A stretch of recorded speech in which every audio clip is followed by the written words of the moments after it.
save! Mercy, what a stop! My goodness, what a save! What a save! What a glove save there, but what a stop! Looked like a sure goal. You talk about an A+ save and maybe the save of the night. Welcome to the Goalie Science Podcast, where we break down the science of goaltending, coaching, and everything in between. I'm Dr. Jamie Phillips, former professional goalie, board-certified physical therapist, and goalie performance specialist, alongside my co-host, Derek Boujan, owner of Boujan Goaltending and On Ice Hockey Performance Center. Whether you're on your way to a game, gearing up for practice, or just tuning in, grab your favorite drink, and let's drop the puck on this week's episode. Welcome to the Goalie Science Podcast, episode 120. My goodness, we're going crazy. Derek, listen to your episode that you did solo last week. Very good job. Again, still just so hyper fit. Every time I'm on my phone now, I'm just like really self-conscious that I'm on my phone. But we have a really special guest today. We're gonna get into the interview later on, but we had an interview with Chuck Duss, who is a mental skills performance coach. He's got a fantastic story. He works with a lot of high-level athletes, and this is one that if you're listening and you're both a parent or a player, you are going to get an incredible amount of value to this. And if you're dealing with some things, then Chuck is definitely a person that you should reach out to and ask for help, because he's excellent. And he throws out his cell phone number in the pod, so he's probably going to be blowing up. But other than that, Bruce, how's the summer training? Are you full swing? Yeah, you ask me that every week. So for the full swing, Jamie, full swing. Yeah, I don't know. Well, for us, school just ended last week. All the schools are now officially done. And so now at the rink, it's hard to get ice because we take out one of our surfaces, and now it's packed, other than the weekends. For some reason, the weekends are always open. So that's where I do most of my goalie stuff. Oh, that's good. Oh, no, we're going, full swing. Tonight's Wednesday. We record on Wednesdays for everybody who doesn't know that. And Wednesday night is power skating, yoga, and video. And I'm the video. I think we talked about it. I get confused because I'm doing vlog now. Everybody go watch the vlog, and Boujan Goaltending on YouTube. And here, so I get mixed up on where I talk about things. But I changed how I'm doing video this year. I'm not doing review of goalies and drills and stuff like that. That's been done. We did that. Everybody does that. I've taken a completely different approach, and I'm teaching hockey. Last week I taught the 1-3-1 power play. Tonight is the second half of my power play, so we're going to do overloads and 2-3 spreads. And then next week, I'm going to go into reading forechecks and how that affects our puck game. But I'm not going to do any goalie review of drills. I'm not going to do any goalie review of like how goals are going in. We're going to teach other aspects of the game. And 2 weeks in, very impressed with how much retention they've gotten. So this is something I went over with ever since you moved away and left me. I've had to find new friends. So my new goalie and hockey buddy his name is Ryan Dickey. And we go for coffee once a week in town in Caledonia to a place called Revival. And we just talk hockey, and it's usually about 3 or 4 hours. And I ran this by him, and he's a father of a goalie who plays U13 AAA. And he thought it was a great idea.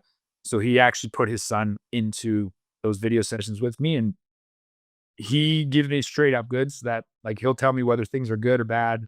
He's like us. And he said his son came home and told him everything he learned, and it was awesome. So we'll see how it goes this summer. But the truth will be in the pudding in November, and when we're looking at whether these guys actually can start to see these games in slow motion and make these reads better because of the work we're doing right now in June. Yeah. No, I agree 100%. Like I said, I'm stole that from you when I started doing power play stuff. I think it's really good. And we did our first one the other day, and I think the goalies got it because we just don't really pay attention to that stuff. And it's really because it just helps you understand and see how the play develops. And like when you know how things are supposed to look, you can kind of anticipate a little bit better, make some reads, and then you can tell when things are going to break down and when to expect the unexpected. So definitely something that we need to do a lot more of. Since I abandoned you, to be fair, I just haven't really found any friends here. what I need to do is find a strength coach friend. So if they're actually this is my plug for the day. If you are someone you know is like a strength coach in West Michigan or in the United States and you are looking to relocate, I am in the position of hiring a full-time strength coach. So just reach out to me at jamie@elitegoaliemethod.com. And then we can take that conversation from there. But darn, there was something I was going to say about summer training. That is so darn. Pardon? I'm laughing because you said darn. Like I don't know. I'm trying to be more conscious because I want to swear all the time, and I'm trying to be a little bit more conscious of even on the ice. I start saying fudge now because like I'm mic'd up, and sometimes like especially when a goalie makes a huge save, I want to use that save and put it on the internet, but I can't. I don't want to have me swearing all the time because that's my reaction when I get robbed. So I usually just say fudge when I get robbed now. I got a set of Flylight pads, the ones that I'm giving away this month to a member of EGM Labs, another plug. But I know you got some pads in, and a couple of my goalies are starting to wear the SV ones. SV Pro. What's your initial thought on it? Well, I just got them in 2 days ago. So Bauer is awesome. I've loved Bauer, and on this pod, I've pumped Bauer stuff forever. But yeah, they got the new SV Pros out, and I'm looking at the junior intermediate, and they have them in senior also. They look awesome. They in my hands, like I went through it. The leg channel is very cool. The strapping system on it is very cool. It's more like the vapor strapping system than like anybody else who's used like the GSXs. Mhm. But the knee block is like the one thing. And if you watch my vlog that's dropping today, you'll see the knee block is really thick and really stiff. It's like that one piece knee block. So I think that's stability. They're calling it the stability flex, I think, on the knee block. I haven't put them on the ice yet to see how they perform. I'm waiting till all the sets come in. I'm getting 3 sets. I've only had 1 come in yet. So but I'm excited. The one thing, like I'm not a sponsored Bauer guy, so I will be honest with the review, is the one thing I want to see is how they slide at the junior level compared to the Vons. And that is right now the one thing about the Vons that I love is that they have this quick slide, and the sliding ability in the Vons is great. But with the SB Pros, they have changed the sliding surface. So I'm excited to see how it works. And if the sliding ability is better than they were in the GSX, then I do know my kid wants to go back into Bowers. It's just a matter of if I will let him or not. But the gloves, pretty cool. They got a double T, which I love. So the pocket's a lot bigger than on the GSXs. And the blocker it's a Bauer blocker, and we should know the rule now. You wear a Bauer blocker. Bauer blocker is a mandatory thing. Actually, another one of my younger goalies is wearing the new SLRs, and they do slide really well. I'll give Fawn a lot of credit there. The SV Pros pretty good. It's kind of weird because like, a lot of my younger goalies, they have to get gear that's too big for them because they need to grow into it. So like I always look at it. It's hard to get like a hard and fast kind of idea until more and more goalies kind of get into it. But I haven't the set that that Goalie Monkey sent me is a set of mediums. I know Bauer is going to send me a set of large Flylights, and I'm excited to give them for a spin. But they very, very nice looking pads, and again, like they have the updated E blocks and stuff, and oof. Can I say just one thing about, because we're in like new gear territory, right? For parents. Don't buy gear the second your equipment's a little bit too small for you. Because if you do it then the gear is going to be too big when you go up a size. And that is going to affect their training. So what I say is you wait until the equipment is so obviously too small that when you go up the next size, it's going to fit them appropriately. Because the one thing right now, like it's June, there's not a hockey game. I don't care what World Selects tells you. I don't care what every spring hockey organization tells you. There's not a game within the next 10 weeks that matters. Yeah. You can wear your gear that is a little bit too small for you because the priority right now is training. So train and get faster in your gear that's a little bit smaller and a little bit lighter. You're going to get a little bit more athletic. You're going to be able to skate a little bit more. You're going to be able to work on your edges because the second you put gear on that's too big, what happens? Can't move. And you get slower and you change the way that you move. Yes. So caution your parents, caution yourself when you're buying new gear in the spring, in the summer. Okay. Wait till it is so apparently too small before you jump up that size. And stop buying stuff that is too big so your goalie looks bigger. That is the dumbest thing you can do. It's always the worst the worst number or the worst decision because like everyone thinks that you're gonna look so much bigger and instead it slows you down and you look way worse. And you give up rebounds and you can't move and you can't see the puck because you can't your chin down because your chest protector is too big. It's craziness. It really is. And like that's one of my biggest pet peeves. I've kids come in from Pro Hockey Life and I'm like, your gear is way too big. Oh, this is what they told me to buy at Hockey Life. I'm like, yeah, I know. It's so I put Yeah. you chased. I said that to one of my boys. I was like, hopefully you grow 3 inches this summer because your gear is pretty big. But I mean, I get it. That's why like I think like sideline swap and those things being available, like if you can get secondhand pro level gear and you use it for 1 season and it's half the price of you would buy for a brand new set and you can have a new set every year, new to use set every year that actually fits, definitely do that because that's just you just move better. You don't need your pads up to your belly button. Except this is all we see is pads up to the belly button. Yeah. So anything else new with you? Anything cool coming on the horizon? No, just the gym. We'll talk about that in an episode or two, but mainly I'm looking for a full-time strength coach. Because I'd love to do all these things, but I'm only one man, so I need to hire. Basically, I really want to find a good team and someone who exercise science degree background. Don't need to have an extensive training background. Ideally, you played hockey, but open to learn, open to being relentless, and putting together, turning the facility into the best hockey training place and like sports science place on the planet. It's kind of the goal. Right on. I like. What about you? Any parting shots before we do get into the episode with Chuck? Parting shots? I don't think so. I might have forgotten. I don't know. My brain is mushy.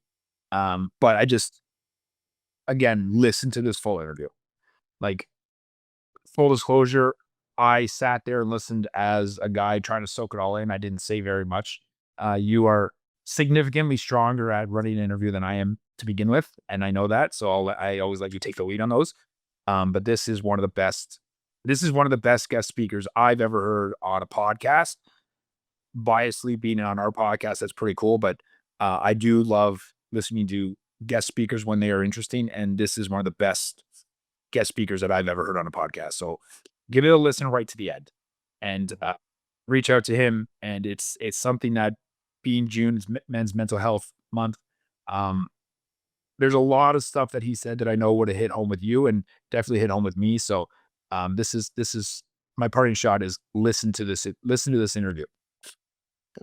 Before we get into the interview, I just want to put a quick disclaimer that this episode, we talk about things about suicide, mental health, and very serious topics. So if you're someone that is struggling, please do not hesitate to reach out to someone. You can also call or text 988 if you are struggling and you need help and you need to talk to someone. So everyone enjoy the episode with Chuck Thus. All right, welcome to the Goalie Science Podcast, Chuck Thus. Now, Chuck was introduced to me through one of my shooters who works with you. And the thing is, and like we talked about before show, Chuck, we just like to have a conversation. So first off, tell the viewers and listeners who you are and what you do. Well, thank you, Jamie and Derek. I appreciate you guys having me on the podcast. And as you mentioned, my name is Chuck Thus, and I'm a former professional goalie. Played Division I at Miami of Ohio as well. before going on to play 8 years professional. And through all of that time, Jamie, as you and I have talked about, I had my share of struggles, but it was at a time when you really didn't talk about it. You didn't dare put your hand up. You didn't dare ask for help. You just put your head down and battled through it, and you tried to find a way. And that's exactly what I did. As many years later, I would find out that I was dealing with, high level anxiety, and it never really showed up into my game until I was turned professional. And after I retired, I thought that it was going to go away. I thought, well, whatever I was doing there at the rink, that's going to finally go away. But it didn't take long to creep into my normal life. Depression came into at a really high level, and I really escalated to a point that I didn't want to be here anymore. And I was so conditioned, Jamie and Derek, to not ask for help, because that's what we're told from the minute you step on the ice as a 3-year-old. When you fall and you scrape your knees or bang your head on the ice or whatever, don't ask for help, don't cry, show you're tough, you're a hockey player now, man up, all of this stuff. And over 25 or 30 years of hearing all of that, the last thing I was going to do was put my hand up and ask for help. I was going to figure it out, but it almost cost me my life. And thank goodness I was able to ask for help, go on a very extensive journey of figuring out who I was and how I got to that point, and fill the toolbox full of tools so that now I reach back and I help other elite athletes do the same thing, that I help them show up as the best version of themselves, because there's just a lot on the plates of these young men and women. And without having someone to open up and confide in, it can be a lot, as we all know. Can you contribute a lot of that anxiety to playing, or is it just was it other aspects of your life? Derek, that's a great question. And I think as I look back, it was a little bit of both.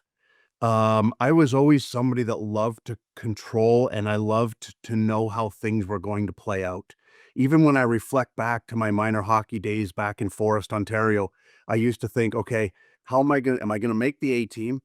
How am I gonna play? Am I gonna have a great season? Am I gonna win an award at the end of the season? Are we gonna win this tournament? And I wanted to know how it would all play out. And when I didn't have that understanding or that knowing of how it was going to play out, the anxiety, which I didn't know then, I thought it was just nerves, would start to rise up. But so I think it started probably in my personal life, but then it eventually found my way into my on ice life as well. And then better known as performance anxiety, because as we all know, you perform or you're out, one of the two. And if you don't perform, you're gone. And I think it got to the point that I wanted to play so badly, and I wanted to be there, and I wanted to continue to climb the ladder and fulfill my dream of being in the National Hockey League. And I put so much stock into that, it became who I was, as opposed to something that I just did really well. Uh, well, I mean, just how open you are with that first little bit is incredibly refreshing. And I think a lot of a lot of people listening to this that are done playing, that are maybe just parents and have played, can relate to a lot of what you said. Just listening to your story, I can connect those dots in my life very, very easily. And I know probably Jamie can say the same thing. So I think just how you restarted this, I'm pretty excited to see where this conversation is going to go, because I think you're going to hit on a lot of aha moments for myself that I'm probably just going to be sitting here kind of listening and just taking it all in. So thank you for that opening. That was incredibly helpful. You're welcome, Derek. And it took me a long time to get here. That just to open up and to understand that vulnerability is a superpower. Because I was locked up as tight as could be. I mean, if anybody asked me, Chuck, how you doing? Oh, I'm great. Life is good, man. I'm married. I got 2 kids. I got a great business. And this was after I retired. And then I would go home, lean against my door, and I'd sit there and cry. I just I'd just be tore up inside. Um, and I think for a lot of us, Derek, and I don't want to put any words in anybody's mouth, but I think there's a lot of us that struggle after we're done playing. We're trying to figure out who we are, where do we fit in, what skill sets do we have, and I was so um, such on such a level that I really identified as a hockey player, because everybody tells us, oh, hey Chuck, you're the hockey player. Yeah, okay. And so we start to buy into that, but we have to realize that we're so much more than that. It's just something that we've done really, really well for a long time. So I'm gonna ask my question here. Two things before I ask it. Um, we probably should have I probably should have had a little better intro. So what would you what's your official title and like what do you call it? Are you a mental performance coach? What do you go for?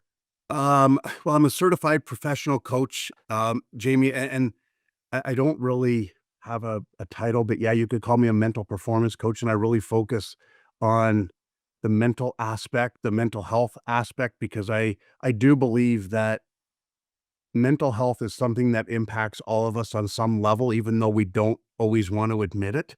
Um, if it's anxiety, if it's feeling depression, if it's feeling the pressure of making a team, or oh my gosh, now I've been drafted to the North American League, or I've been drafted to the USHL or the OHL. Now what? How am I going to keep this level of performance at this level for a sustained period of time?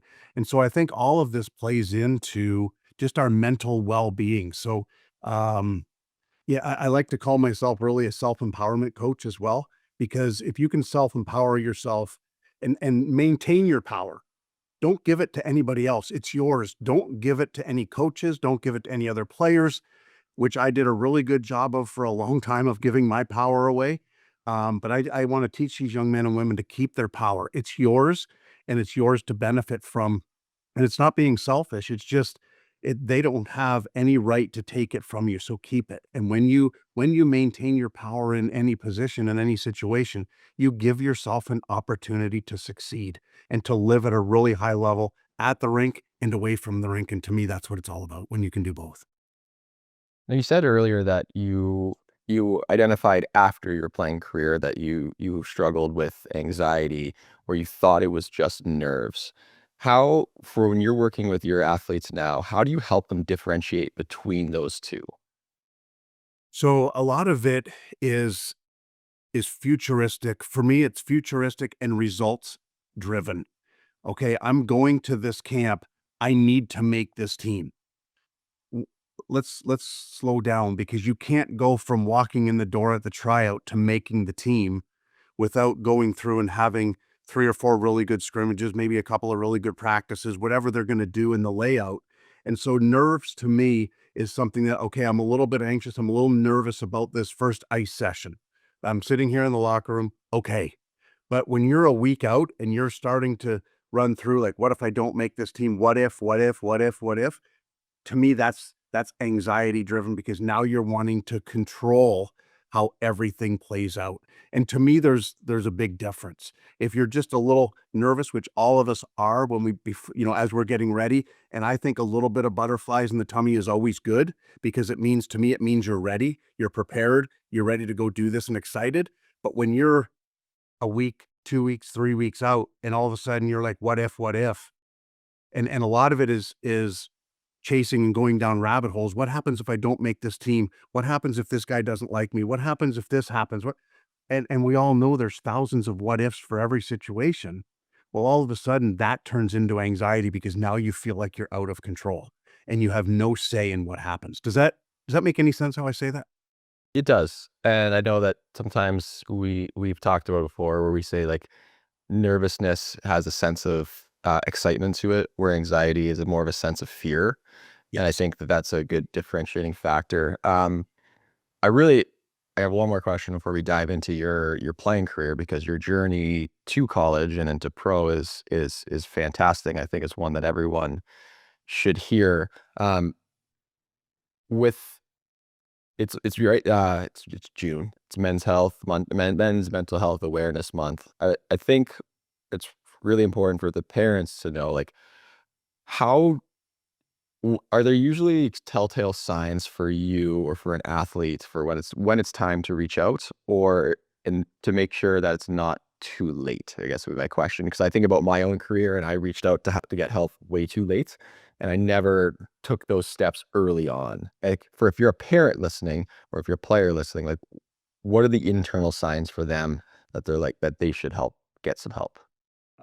I believe that it's as soon as you really recognize that this is something that you would like to pursue as something more than just, I love the game.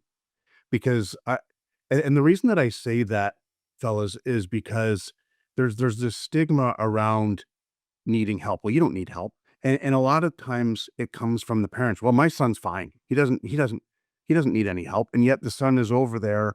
When you talk to the son, how you doing? Chuck, this is a lot. Like, I need to make this team. I don't want to disappoint my mom and dad. They pay a lot of money for me to do this.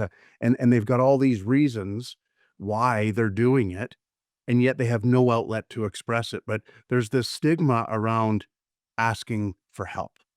And I'm a big believer that regardless of what you're doing, you need someone to talk to. And we all do it in our own different way, whether we have a good buddy, whether we have a significant other, we all have someone that we bounce things off of, that we talk to about, that we share and we open up. So why wouldn't your child have the same thing? And a lot of times parents want it to be them. And I was one of them. My daughters are still both pretty high level athletes. I wanted to be that person for them. And separately, they both looked at me and said, I just want you to be my dad. That's it. And so we actually hired someone for our daughters, even though this is what I do. We hired someone for them to talk to because they just wanted me to be their dad and cheer them on and tell them how much I love to watch them perform, because that's what I love to do. And that was hard for me at first. It was like, hey, maybe you can do this. And they just kind of look at me and I'm like, got it. I love to watch you perform. And I want to encourage parents everywhere to take that stance. Most children just want their parents to be their parents and to come and watch them, support them, good, bad, or indifferent of the performance, because we all have good days. We all have tough days.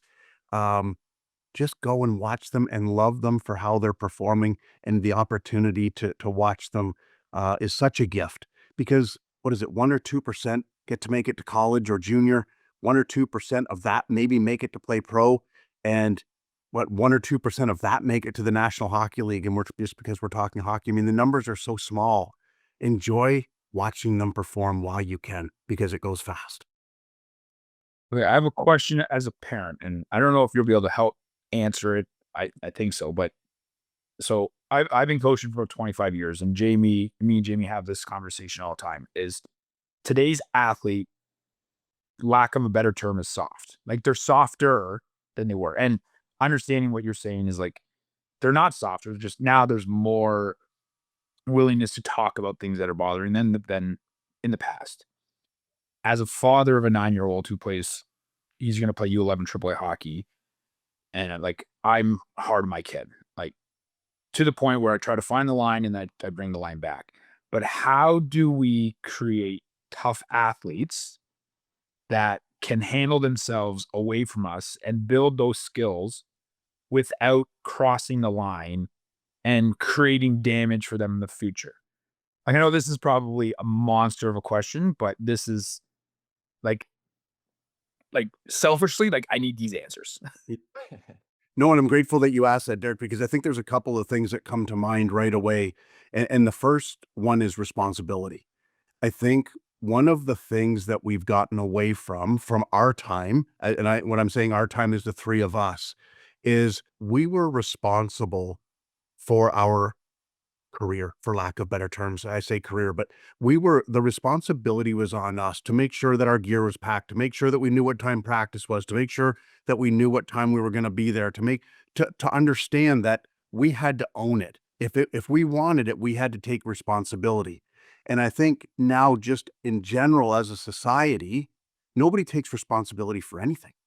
And it's never anybody else's fault. Or it's never their fault. Sorry, it's everybody else's fault. So I think if we can teach them responsibility first and foremost, to own it, and then to make sure that if it's what they want, because a lot of parents push and have their children doing high level athletics because it's what the parent thinks the child wants. And one of the greatest gifts that my parents ever gave me, and they probably never even realized it, they knew how much I loved hockey, how much I wanted to play. Every season, they would ask me, do you want to play this year?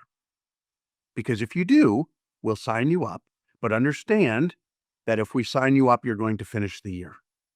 And so that really had me own everything that I was doing.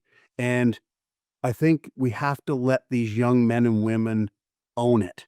It has to be their idea, because if it isn't, I believe that when the minute you turn your back, they're off doing something else. They're finding a way to get out of that pressure because it's not really what they want to do. But if it's theirs and they want to own it and take responsibility for it, it makes the parent's job way easier, because then you're not driving your kid and pushing and pushing and pushing. It's because they're pushing themselves. Does that sort of answer that for you, Derek? Yeah, no, it's really good. And that's kind of like it's like a tier or two-tiered question I ask, because I'm asking that as a parent of a goalie, but also as a developer of a goalie. So when the kids get brought to me as a coach, I'm operating under the assumption that they're there because they want to get better. So I'll push them. But I'm also very fearful of not pushing my son too hard and trying to pull him back. And that's a balancing act that I think a lot of times, wearing both hats, I can definitely struggle with. So like you said before, is your daughters just wanted you to be dad. And I've had that conversation with my son, and my son wants me to be dad and wants me to be coach. My life would be way easier if I could just drop him off at somebody else's goalie school. Like, drop off, leave. We tried that. He did not like that. So I'm kind of in the middle. And yeah, like a lot of times I feel like I need help navigating that path also. And it could be as simple as when you have those conversations with your son, say, hey, for the next little bit here, I'm going to be the coach. I'm not going to be your dad. I'm going to be your coach, and almost set those guidelines of when you're coach and when you're dad. Because then he doesn't get the two mixed up either, because all of a sudden he may be like, well, why is dad yelling at me to do this, that, or the, no, that dad was in coach mode right there. Like that was, and if he can separate that, I think that might make it a little bit easier for him as well, and for you, because then, when you're sitting there watching whomever your favorite team is, the Leafs, the Panthers, whoever, the Blackhawks, doesn't matter who your favorite team is, but then it's just you and your son, and I'm dad. Hey, did you see that great save by Bob? Like, did you see how he did that? And then you can just have a father-son conversation.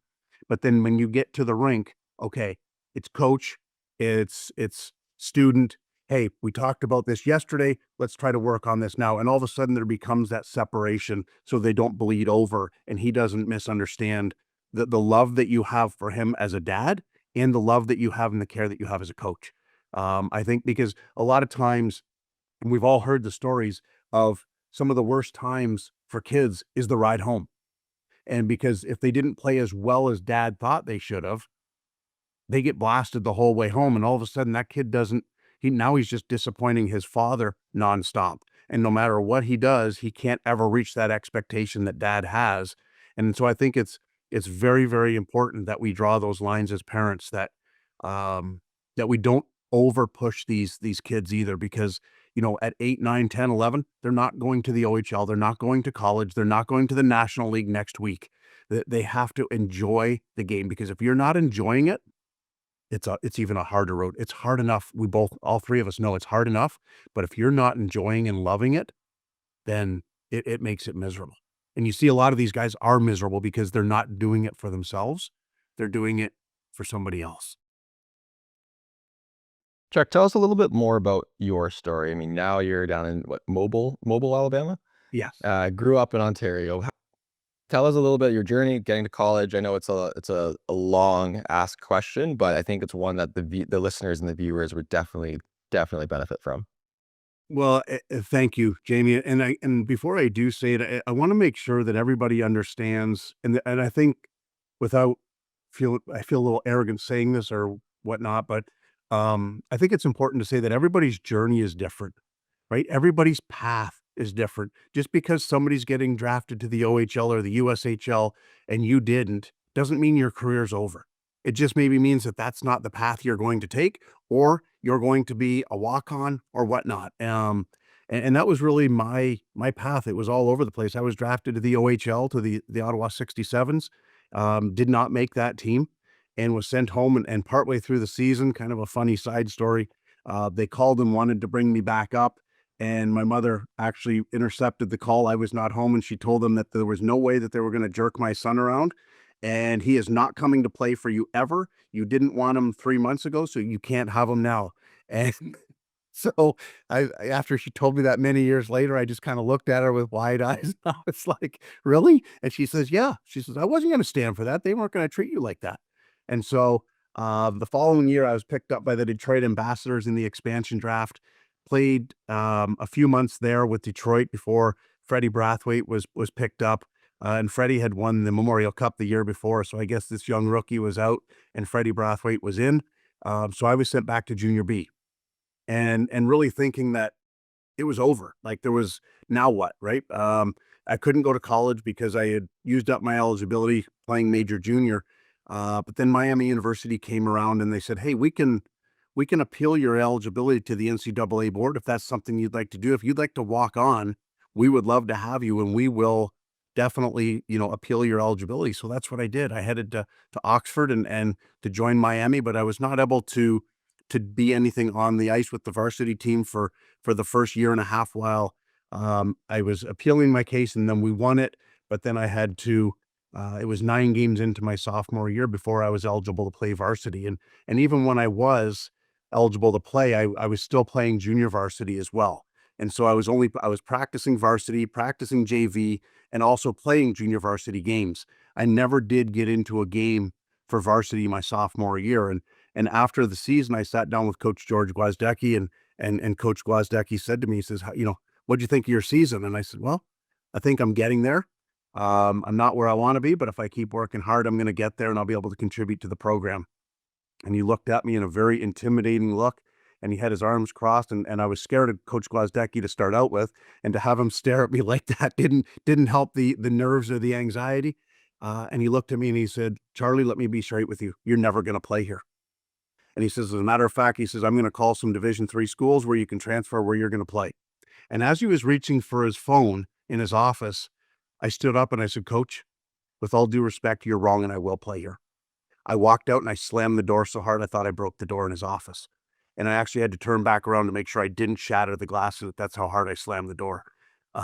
Went home to my apartment, cried for 2 days, thought it was over. Now what? And on the third day, I kind of thought to myself, I've got an option. I can either get back to work or I can feel sorry for myself.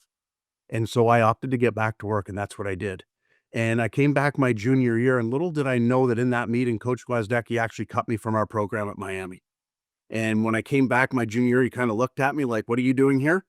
And I did the dryland training before training camp, but when training camp opened my junior year, I wasn't even on the roster. I wasn't invited to varsity training camp. He said, you're going to go play club. And I said, okay. And that's what I did. I played JV the entire year again, practiced about 6 times with the varsity team my junior year, but just kept going. And I thought to myself, I just want to make sure that I leave it all on the table, that if I never play a game, I want to know that I gave it everything I had. And that's what I was doing. And there's some things that I was doing behind the scenes, as felt the way I was acting and the way I was doing and the operating. I like to think it was at a very high level, that it really contributed to what happened as I went into my senior season. And in between my junior and senior year, we had a coaching change. And at that time, Mitch Korn, who both of you guys probably know, Mitch has been in the NHL for many years now, and he was my goalie coach. And he came to me and he said, Chuck, he's like, if you'll work the Miami Hockey School this summer, I'll work with you over the summer to try to get you to a place that you can at least back up on the varsity team. And I was like, hey, here's maybe my chance. And I was like, I'm all in. So that's what I did. I would coach kids from 8 to 5 every day. And then usually about 9 o'clock at night on Tuesdays and Thursdays, Mitch and I would jump on the ice. And North American Hockey League Commissioner Mark Frankenfeld would be my shooter. And we would be out on the ice for about 30 to 45 minutes. And I would see anywhere from maybe 500 to 1,000 pucks in that time. Or sometimes we would work on nothing but form and positioning. But I was exhausted at the end of it. And at the end of the summer, I was invited to training camp with our new staff. And I came out of training camp and I had made the varsity team. I was the backup goalie. And I can tell you, as sure as I'm sitting here many years later, I had no thoughts that I would ever play a game. It was just I wasn't going to play junior varsity anymore. I was a full-time varsity player, and life was pretty good.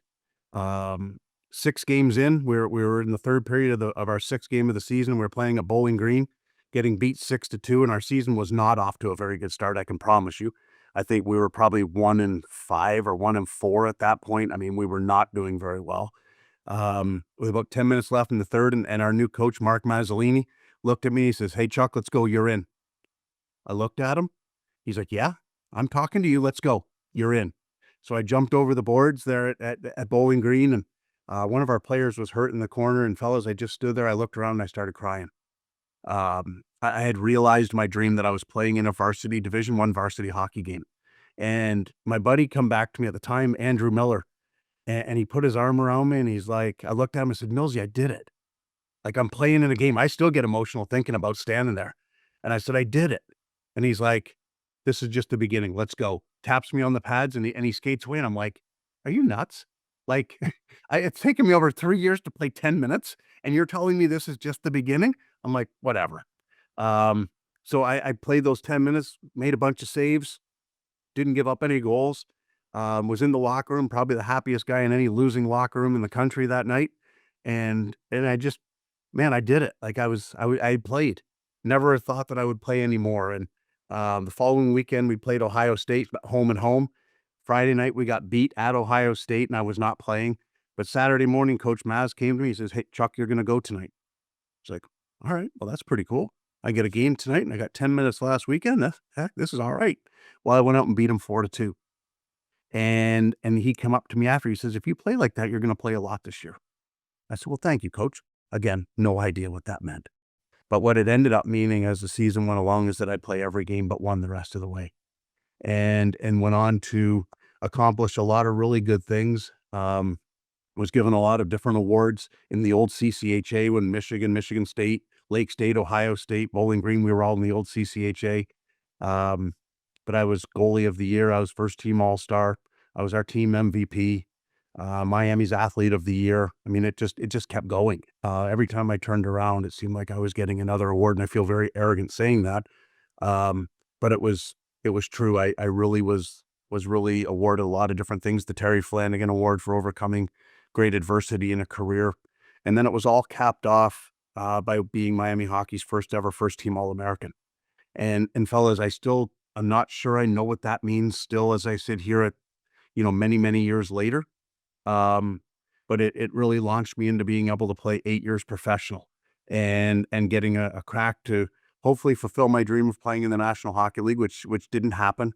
But I came very close, played in the old International League and was called up to the American League many times. But it was such an amazing ride, and I would do it all again if somebody told me that it would not be easy. But what I've done is I've really taken my journey and all the things that I went through on and off the ice and really created a program now that I turn around and help equip these young men and women with all the tools that I had that I didn't know that I was doing at the time, because I'd been asked many times, "Chuck, how did you go from being a walk-on to being an All-American?" I'm like, "I don't know. I just did it." Like I had no clue. But it took me many years, and I sat back and really analyzed it, and I realized what I did and really put it now into a program. And I give those tools to these young men and women now so that, and listen, it's not about making the NHL. I don't believe that's what it's all about. It's about who you become in that process. And making the National Hockey League is obviously a goal, and I want that to be the goal. Playing Division I, playing in the OHL, I want that to be the goal. Because if you have that high-level goal, it's who you become in the process of chasing that dream. And because we have a lot of years that we don't strap the pads on, or we don't grab a stick and play, or we play for fun. We're not playing for high-level stakes or a career or the multi-million-dollar contracts or anything else. So for me, it's about who we become in the process. But if you become a high-level person on and off the ice, and everything you do is high level, and you know what, you're going to give yourself an opportunity to play at the highest level possible. And I'm a firm believer too, fellas, and I would love for your thoughts on this, but I'm always a believer that it's not always the best players that make it. It's the players that just continue to persevere, continue to grind, continue to work. Because I was never the best goalie, I promise you. But I just was never going to be outworked. And I learned how to use my mind as an asset, because so many people think it's all physical. But as you continue to climb the ladder, as both of you know, it becomes 80-90% mental and 10 to 15% physical. And yet everybody puts hours and hours and hours and hours into the physical, which is okay. But don't forget about the mental side, because the mental side is what is going to get you over the top. And that's really what helped me do that at Miami, was just the mental side of things that my mom and dad had taught me many years earlier, and again, that I didn't realize that I really put into place and allowed me to do all those great things.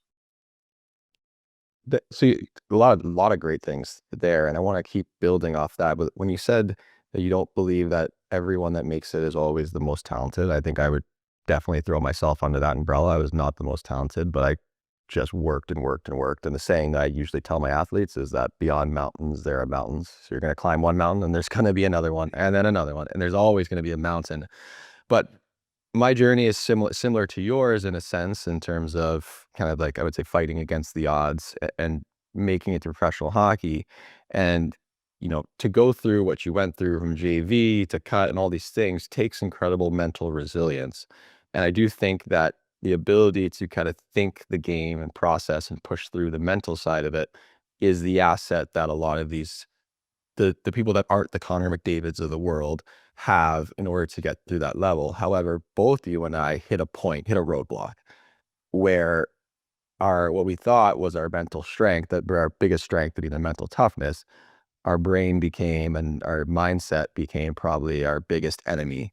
So I guess I try not to give two-part questions, but the first would be, can you dive into that part for you? And the second would be, do you ever find that there's a pattern, or there's any sort of like event for a lot of athletes, myself, you, others that you face, where there is that turning point where all of a sudden this player that you would classify them as so mentally tough, all of a sudden they start working against themselves? Yes, and that's a fantastic question, and I often look back at my career, Jamie, and I think I shared this with you, and have started to get a little bit more open with this part of my career. When I made it to professional hockey, like through Miami, I really had this I can do this mentality, and then I got to professional hockey in the old IHL, and I remember so vividly, and this was the point in my career that things started to change for me. I remember looking down. I was I was playing against guys like Curtis Joseph, Pokey Reddick, Clint Malarchuk was on the other bench in Vegas, Stefan Beauregard, um, Tommy Sallow was part of the Islanders organization. And I remember, but it was so vivid when I saw Curtis Joseph in the other net. And I thought to myself, what in the heck am I doing on the ice with Curtis Joseph? Like, I watch him on Hockey Night in Canada. What am I doing here? And what had risen for me at that point was my lack of self-worth. And that was something I didn't really know was in my DNA until that point. And that was something that kept showing up for me and kept showing up for me, to the point that I manifested a knee injury.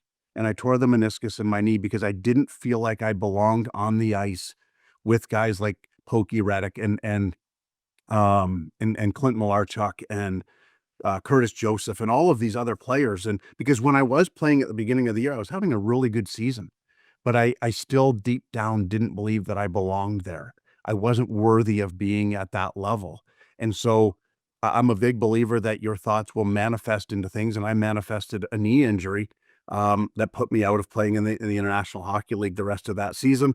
But I think that, to answer that part of the question, but I also think that once that belief system changes a little bit, and you can see it because guys start to, I say, act a little bit abnormally, maybe out of character a little bit. Maybe there's going to be some substance use. They're going to start to do things out of character. And I look back now, and I was definitely doing things out of character because I didn't think I belonged. But once you start to see that, I think that's when that moment happens, Jamie. And if people are aware enough to see it, which because I lived it, I can now pick it up on it with different people, and I can be like, okay, something's going on. He's starting to act out of character and do things a little differently, or they become fearful of success, like because it's what happened. And so what they do is they hold back. But again, it's a character trait, right? And a lot of it stems down to self-worth. And what a lot of people don't understand, and I know where my roots are, and we won't necessarily get into that, where my self-worth or lack of self-worth came from. But a lot of the lack of self-worth comes from coaches, comes from parents. Those are the two big sources, and it's in words. It's what are you saying to these young men and women more than once, and they're believing it. Because at 8, 9, 10, 11, we believe our coaches, we believe our parents. And it can be as simple as, if you keep playing like that, you're not going anywhere. Nobody's going to want you if you keep doing this. And all of a sudden, they get this belief that if I don't play at a certain level, there's no way I'm going to make it. Well, all of a sudden, if they don't even know what that level is, but it's never good enough. And so if I'm not getting shutouts or I'm not getting wins, then I'm not good enough. And even though they may progress to that, it's still in the back of their mind that if I don't play well enough, I'm never going to make it. And they play that over and over and over. And all of a sudden it becomes their belief system. And it was just a simple statement that somebody made after a game that they lost 4-3 in the finals of the championship game of the tournament in Kincardine or wherever in Ontario, or wherever you are. But they buy it, and all of a sudden it becomes their belief system. So I encourage parents all the time. I talk to coaches all the time. Be careful what you say. Your words have power. Your words, and for these young 7, 8, 9, 10, 11-year-olds, they can't determine because they're not cognitively aware enough of what you're really trying to say, and they internalize it. And that was part of what happened with me, is I believed one of my coaches at one point, I'm sure, because I look back and I've done a lot of work around this, and this is one instance, continues to come up for me, continues to come up. So I know that that's one of the sources of that belief that I wasn't worthy to make it, that I wasn't worthy to do it. But yet I look back at it, fellas, in a really maybe strange kind of way. People would look at me and be like, how can you say that? It's a blessing. Everything that's happened is a blessing. And because I don't know that I'd be doing the work I'm doing now had I made it to the National League. Would I have loved a game? You betcha. I would have loved to have at least had one game. But I also looked at that this is all bigger than me, and that I believe that that the path that I took was for a reason. The things that I've been through were for a reason. And I think that I'm right on purpose now with being able to turn around and help these young men and women work through the things they're working through. When what part of your career, in your pro career, did the issues start to arise for you? Early, towards the end, the middle of it? No, it was pretty much right away, Jamie. And I'll never forget my first pro game. I played with the LA Ice Dogs in the International League, and we were playing the Utah Grizzlies. And I was getting my first start against Tommy Salo. And I remember I still see myself standing at my locker. I had my suit on, and I had just changed. I got my underwear on and my underclothes. And my coach came up to me and he looked at me and he's like, "How'd you sleep this afternoon, kid?" He's like, "Good luck tonight." And he started laughing at me. And it was at that point that then it started to, I think the anxiety, the nerves really started to take hold. But they really started to manifest from that point on. And really for 8 years, I would get sick before every game I played. And what it meant if I was getting sick was that Chuck was ready to play, because that was at a time that you didn't really ask questions, right? Like, "Hey, what's wrong? Are you okay?" And I don't look back to any of my trainers and think negatively, or the doctors or anything. But it lasted for a solid 8 years that I would get sick before games. Um, and to be honest with you, and when I retired, that was one of the reasons that I retired, was I was done. I was exhausted from getting sick before games. Like, it was to the point that some nights I didn't enjoy playing as much as I wanted to because of it. Like, I knew what was coming. And some nights I would stand in my crease and we'd be in the ready to drop the puck in the first period, and I would be absolutely exhausted on every level because of the anxiety leading up to the game, the getting sick. That it just drained me. And some nights you had to battle for everything you were worth. At the end of the game, you'd sit in your locker, just sit back and be like, I don't know how I got through that, but I did. Um, and that part of it just became just more than I wanted to continue to deal with. I say that. Um, and I just knew that it was time to retire. And I thought that I was going to leave it behind me. That was the fascinating part of it. I thought it was all hockey related, but it was just playing out in hockey. And that's the other thing I often share with parents is some of these things are playing out in hockey, but it's far deeper. This is life stuff that's going on. What's going on in life? What's the thought process? What have you experienced that this is playing out to bring it to your attention in hockey that you will actually work through it and talk through it and deal with it? And everybody has an option. You're either going to deal with it or you're not going to. Um, I didn't because we just didn't know that was something you did until after I retired. But I often think back, had I had someone to talk to and express what was going on, and even though I didn't know how to verbalize it, um, I think it could have been beneficial. And Jamie, I think you and I have had that conversation too, just the ability to verbalize how we were feeling. But if we had, we probably should have just packed our bag at the same time because we would have been traded, released, cut, whatever. It just wasn't something that you dared to do. And even now, players are still very, very hesitant to open up and to share. But I find that very much like today when I'm vulnerable, it opens that door for them to feel safe and to talk. Even if we're in the corner of the rink where nobody can see us behind the Zamboni and, we're tucked in somewhere in the Zamboni room, I don't care where we go. Let's just talk. Because the more you can talk and get it off your chest, the better off you're going to be, because that weight doesn't go away. I promise you, until you start to talk through it. And that's really what I love to do, is just be that resource and then give these tools for the on ice performance, but also the off ice, because it's how you operate as a person every single day is how you're going to operate on the ice. And so I like to empower them as young men and women, so that they live at a high level here, so that when they step on the ice, it transitions immediately. But it doesn't work the other way. I learned that in a hurry too. Yeah, I mean, like we have talked obviously prior, and a lot of the things are the same. Where my warm up was so long, and I look at it now, and it wasn't really to get my body warm. It was to exhaust myself so that I wouldn't have the energy to think about how much I was fearful of playing. Same thing where like I would usually like my pregame naps, I would try to sleep for like 4 hours because I wanted to wake up groggy and tired, because I couldn't think about it, because I spent all the last 24 hours thinking about losing.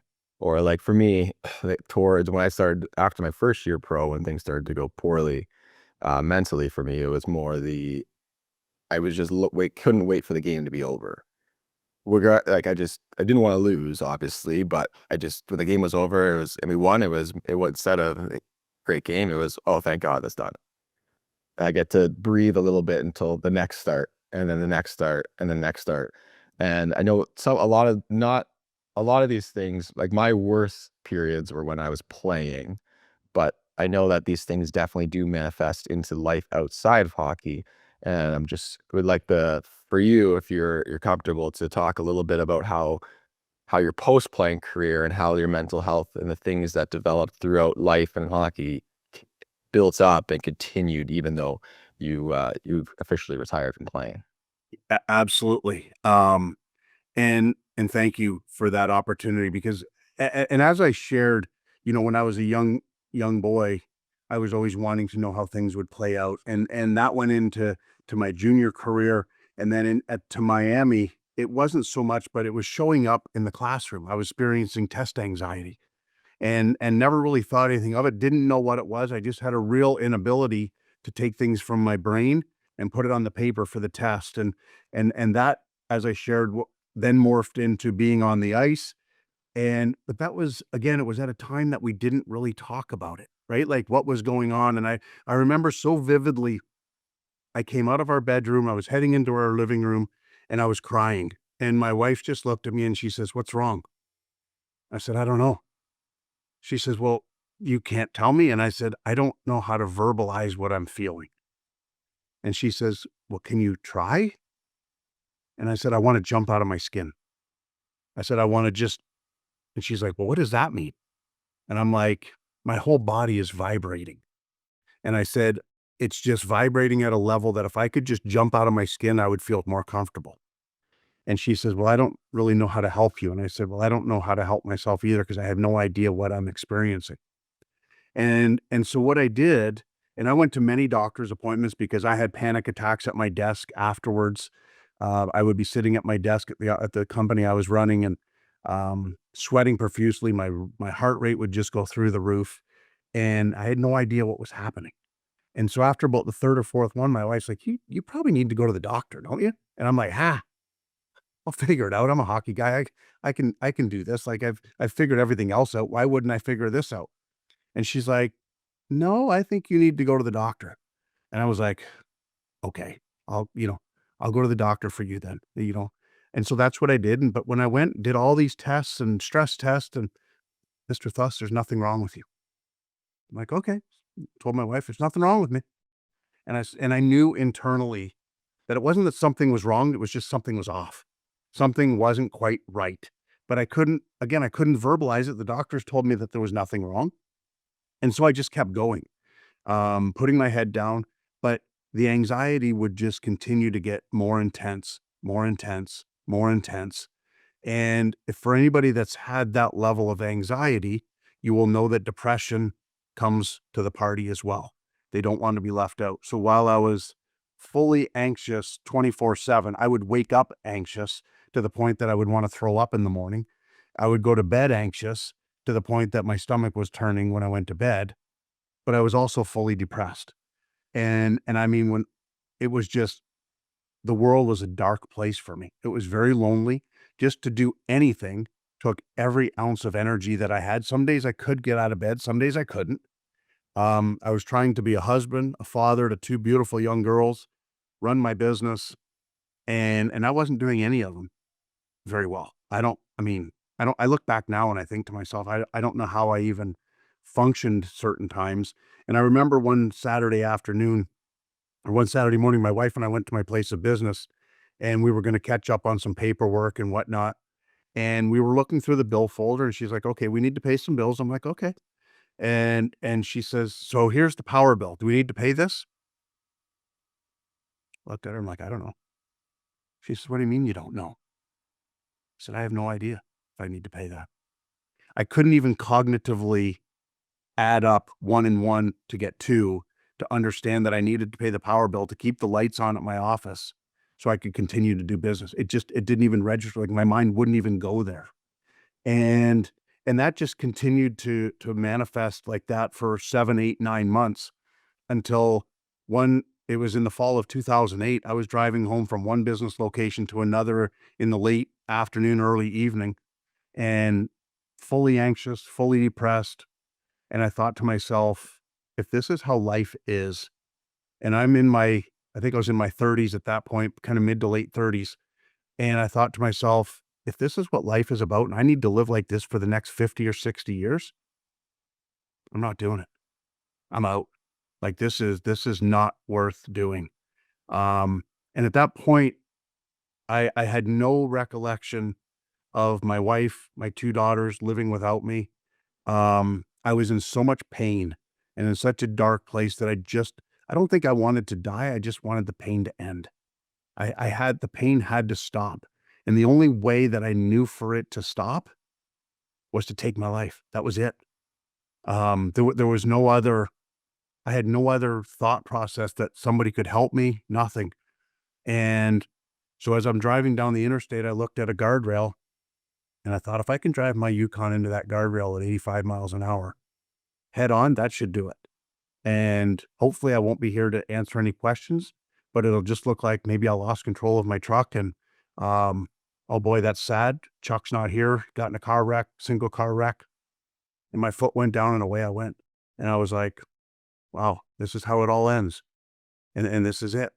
And gentlemen, I'm a firm believer that there's a power way bigger than us, and I call it God. But I believe that that power came over me that day and had me pull over because I had zero reason to pull over.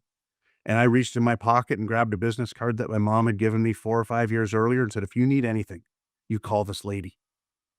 So I pulled, not without even thinking, I pulled her card out and dialed her number. And when she answered, I said, you know, my name is Charles Thuss. I said, you don't know me, but you know my mom. And I said, I don't want to live anymore. And the phone went silent. And I thought to myself, I just had the courage to make a call for help.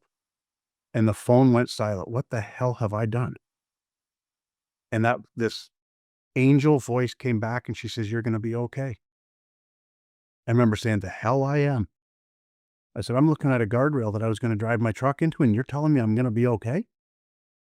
She says, you are going to be okay. I said, I don't believe you. I said, but I have no other choice. I said, she says, well, if you'll walk with me and talk with me and I'll work with you. I said, we'll get through this together.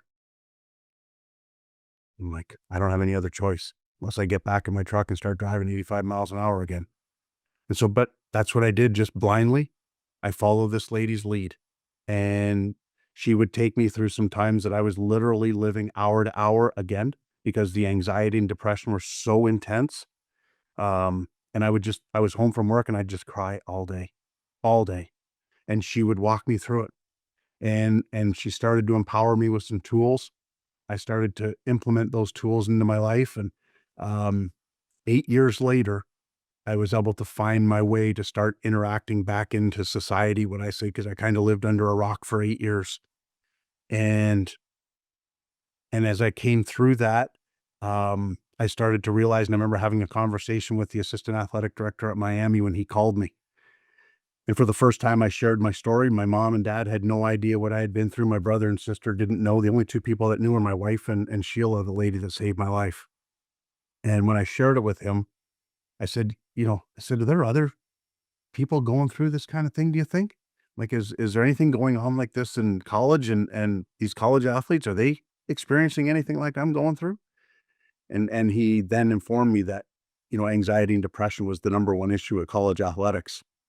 And if I could find a way to be able to talk to these young men and women, that I could probably really help a lot of them. And so that started the ball rolling. And here we are a number of years later, still doing this work and love every minute of what I do. And just to be able to be a support system for people to talk and then empower them and give them the tools to help them work through it. But because I'm a believer, gentlemen, that place of dark and lonely at that cross section, there's been a lot of former teammates that I've had, former coaches that have been at that cross section of life as well, and made a permanent decision to a temporary situation. And unfortunately, they're not here anymore. But we lose a lot of former hockey players every year. I mean, anywhere between typical 6 to 10, it seems like every year that we lose to death by suicide. They can't do it anymore, and they feel alone.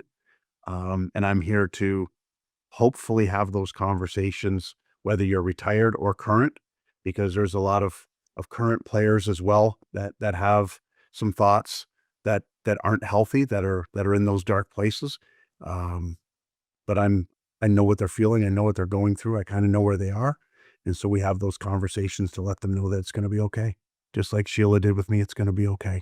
Just keep walking and we'll walk this journey together. But I look back and I often think, I don't know how I got there, but I'm very, very grateful that I went through all of that, because if I didn't, I wouldn't be able to do the work that I'm doing today.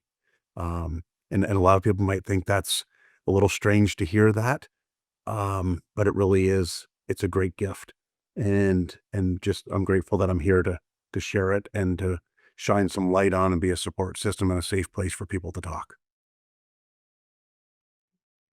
I really appreciate you sharing your story. I mean, I think there's probably more people that we think that go through situations like these and have experiences like these. And one of the things that you mentioned that you say it a couple times, where when you look at anxiety or you look at the way that you and like myself similar are wired, where we're always looking at every single possible outcome. Now, some of the things that I kind of I don't say balance, but balance, but I see pop up is like you hear the saying like failure to prepare is preparing to fail. And so sometimes if you some performance people and like you read a lot of books, they say like you need to prepare for every possible outcome so that when one of them approaches, you know how to deal with it. How obviously that's detrimental because you're always thinking about the negative things. You never ever think about the positive scenarios of it. It's always the negative. How can athletes work through that sense of wanting because we're always so analytical. How can we find ways to always try to see things glass half full versus glass half empty and not always default to all the things that can go wrong in any scenario in our lives? That's a fantastic question, Jamie. And I think because our society is so results driven, that it's all about the result. And I often share with my clients and the people that I work with that for me, it's not always, if you don't focus on the result, but you focus on the path to get there. And I'm going to take goaltending, for instance. Like, okay, we need to win this game. We're in game 7, big game. I got to show up. We need to win. That's a pretty big elephant to try to take and eat in one bite. Like, you're looking at a pretty big range of things that could happen and things that are out of your control. You have no control of the ref. You have no control how the other team plays. You don't know how your forwards and D are going to play. So a lot of these things are out of your control. And so what I like to do is let's make it simpler. Let's bring it back into controlling the controllable. What can we control in this instance, in this journey? And let's focus on those things. Let's make sure we're prepared. Have we gotten, are we eating well? Are we sleeping well? Have we put the work in? Okay, it's game time. Now, what are we going to focus on? What is the one thing that we do every day, game in and game out, regardless of who we're playing, regardless of what game it is? We just stop the puck. So let's focus on making one save at a time. Because if we make one save at a time and focus on just play by play, save by save, we're going to work ourselves and put ourselves hopefully in a position that at the end of it, we're going to get the result we want. But if we're so focused on the result, we never really know how to get there. And we're all over the map and we're not focused on anything. And we've all heard the analogy of, if you put a boat without a GPS and you send it out in the ocean, where does it end up? Who knows? It just goes all haywire. But if you take that same boat and you have a GPS and you put the GPS coordinates in there, it'll take you right there. And so that's what I like to do is just let's dial in on the coordinates. How are we going to get there? Well, we're going to take it moment by moment, save by save, frame by frame of this game. And if we will continue to put save after save after save together, we're going to put a good period together. We're going to go in, we're going to reset, we're going to come out and do the same, make one save at a time. And if we get scored on, just reset. Start like you would just a normal period, but break it down into more bite-sized pieces. And how are we going to eat that elephant? We're going to do it one bite at a time. And meaning we're going to do it one save at a time, because oftentimes I think that the scope is just far too large, that we're trying to digest or take in or process how we're going to get there. So I like to just break it down into the small components that we can digest and do and work through. And when you do that, a lot of times you're going to put yourself in a position. I'm not going to say you're going to win every game because there's so many different factors, but you're going to put yourself in a position to hopefully have the outcome that you desire. No, that's fantastic. It's a good way to look at it. I know, like, I'm trying to think, years ago, I read a book, a Navy SEAL book, and that was their kind of philosophy where it's like you're going into things and training is life or death. You have to look at every possible outcome.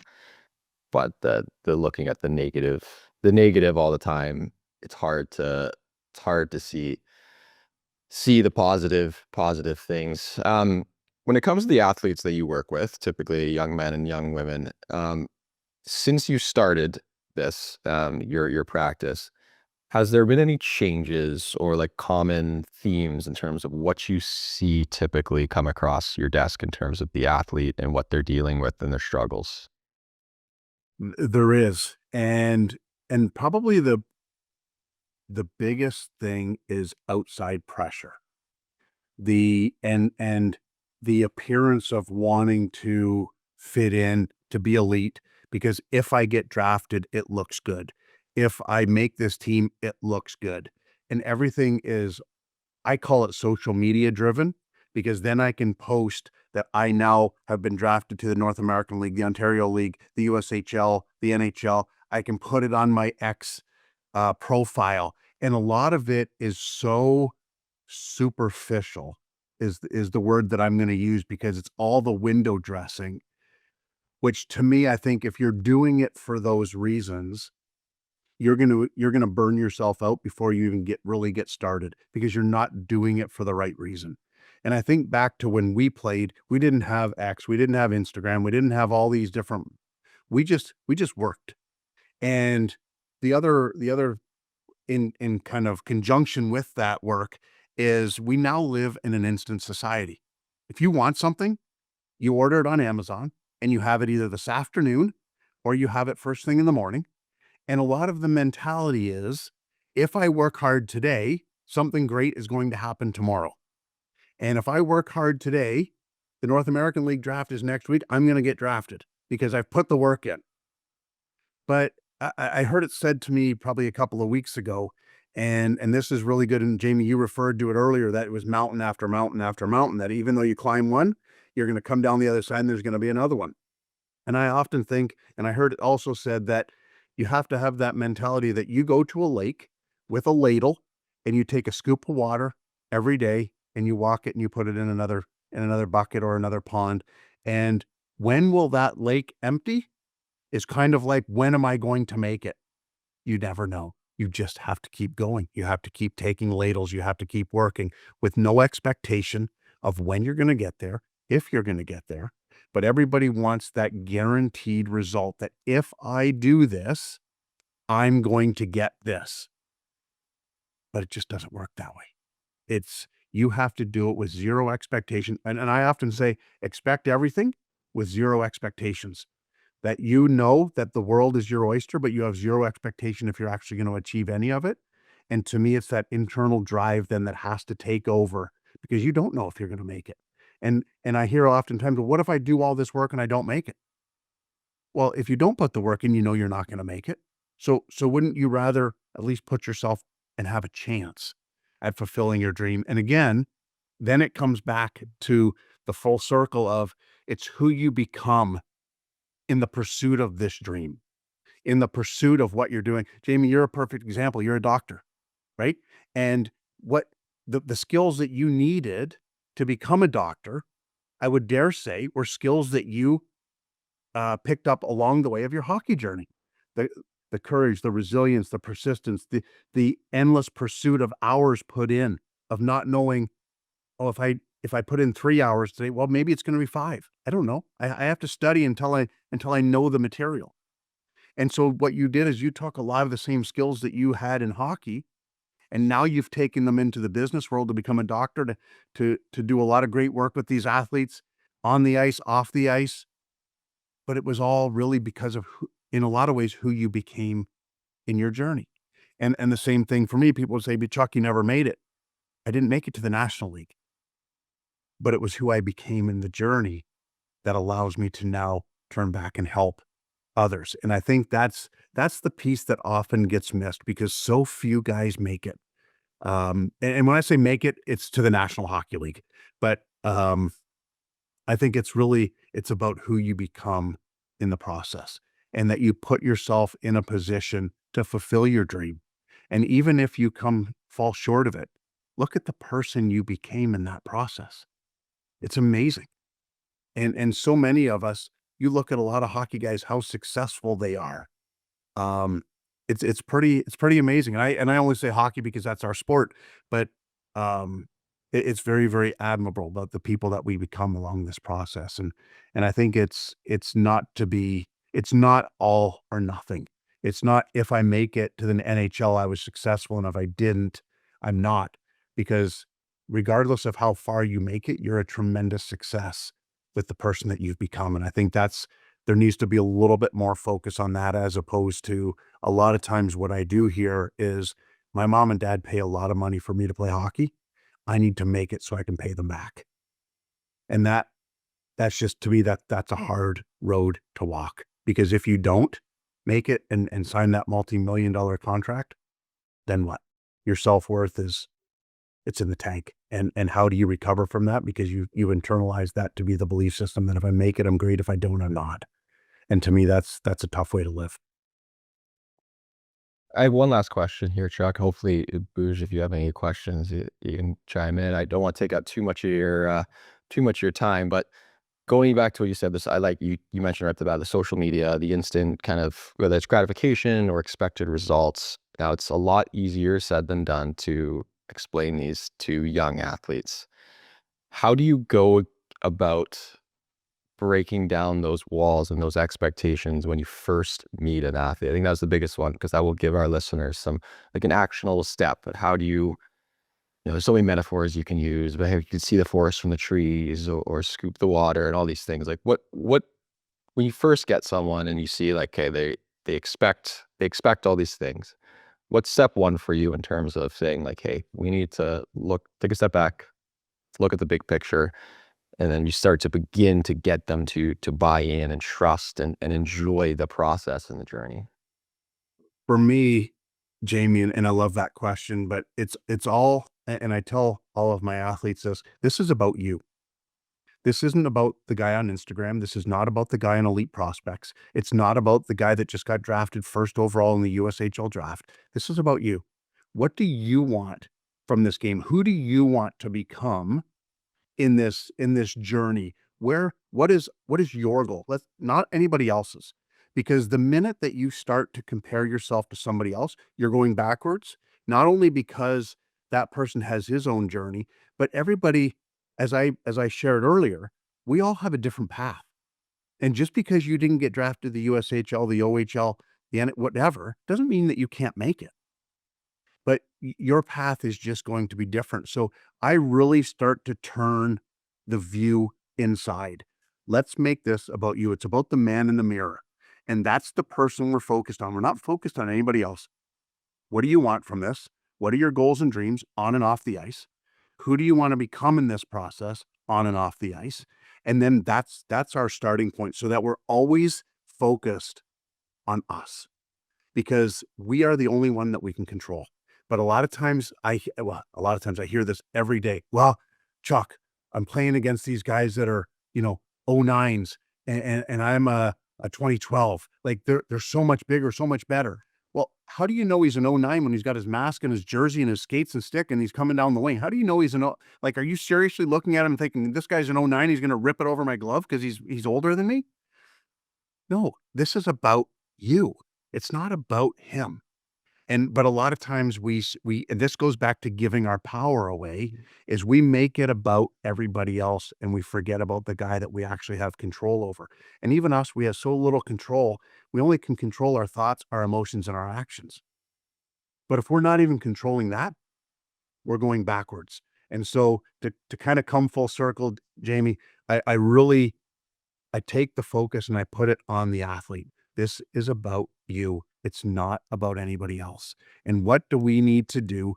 What do you need to do to get you from point A to point B, where you want to go, how you want to get there, who you're going to become in the process? Because if you want to be more, you have to be more. So who do we have to become to be that person?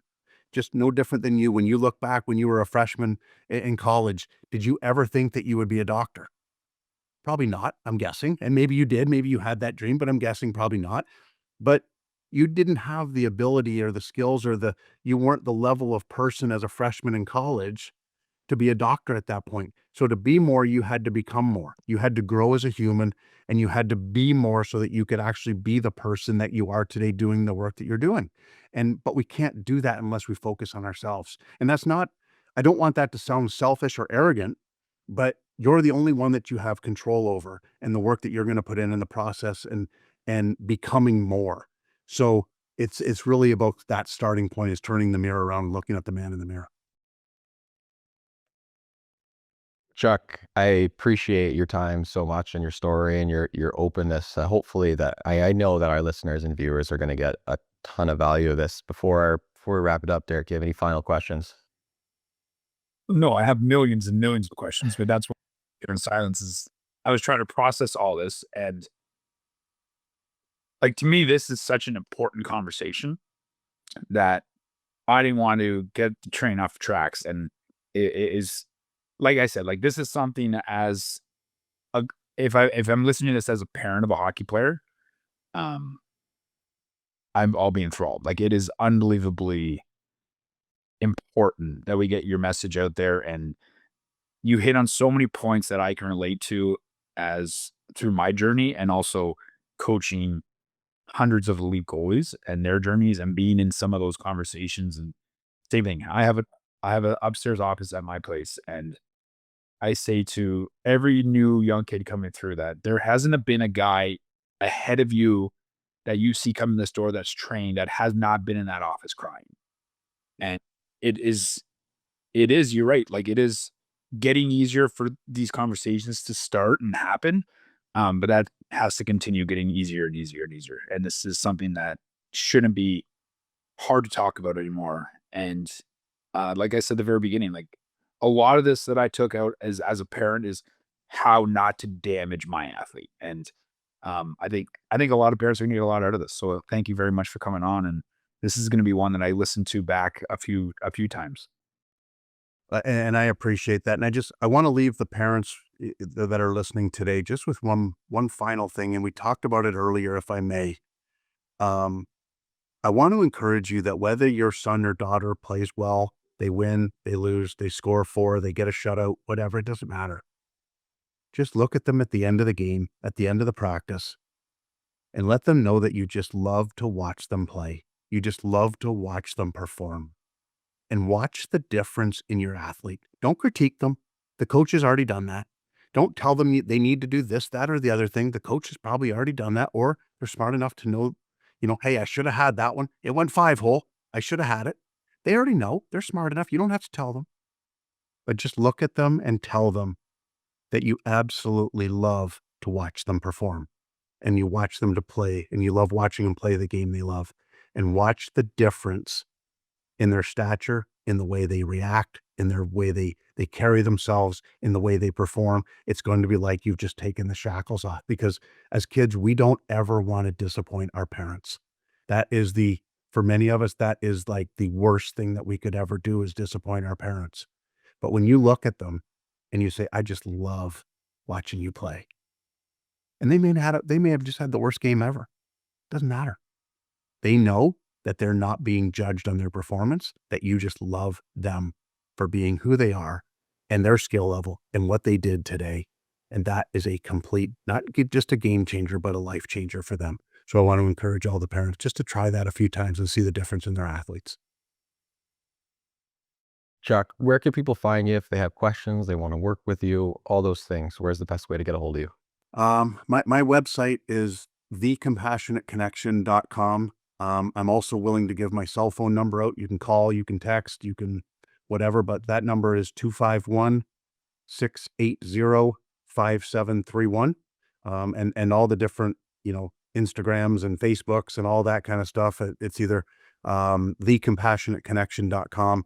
But yeah, just look me up and hit me up, and I'd love to have a conversation with anybody that wants to reach out. And gentlemen, I can't thank you enough for this. So thank you. Thank you, Chuck. We appreciate your time. Thank you.